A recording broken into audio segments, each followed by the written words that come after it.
Ujambo mtazamaji, karibu sana kama ndio kwanza unatufuatilia kupitia mtandao yetu ya kijamii Instagram, Facebook pamoja na YouTube kwa jina la Kendege Parish, lakini Facebook utatupata kwa jina la Parokia ya Kendege. Karibu sana.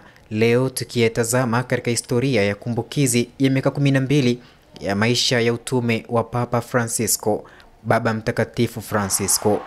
Ilikuwa ni tarehe 13 ya mwezi Machi mwaka 2013, baraza la makardinali ilipomchagua Kardinali Jorge Mario Bergoglio kuwa khalifa wa Mtakatifu Petro, na katika maadhimisho ya sherehe ya Mtakatifu Yosefu tarehe 19 Machi mwaka 2013, Papa akasimikwa rasmi na kuwa khalifa wa Mtakatifu Petro wa 266 kwa kuchagua jina la Mtakatifu Francisco wa Asizi.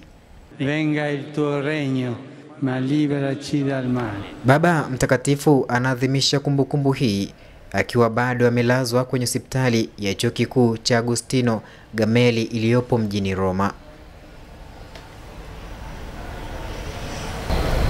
Ilikuwa ni tarehe 13 Machi mwaka 2013.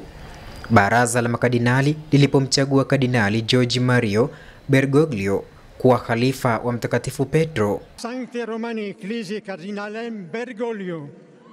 Na katika maadhimisho ya sherehe ya Mtakatifu Yosefu, mume wake Bikira Maria, tarehe 19 Machi mwaka 2013, Baba Mtakatifu Francisco akasimikwa rasmi na kuwa ni khalifa wa Mtakatifu Petro wa 266 kwa kuchagua jina la Mtakatifu Francisco wa Asizi.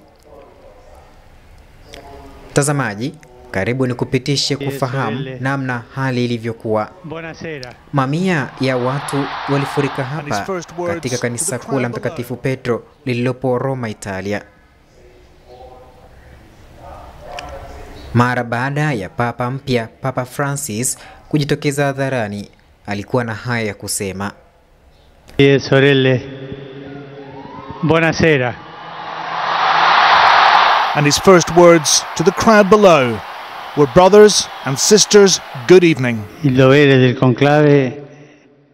Ilikuwa ni jukumu la konklevu kumpa Roma askofu. Inaonekana ndugu yangu makardinali wameenda mpaka miisho ya dunia kumpata mmoja. Lakini hapa tulipo, nashukuru kwa ukaribisho wenu. Jumuiya ya jimbo la Roma sasa ina askofu wake. Alhamisi tarehe 13 Machi 2025 ameendelea kupokea salamu za matamshi mema kutoka sehemu mbalimbali za dunia, wakati huu anapofanya kumbukizi ya miaka 12 tangu alipochaguliwa kuwa ni khalifa wa Mtakatifu Petro.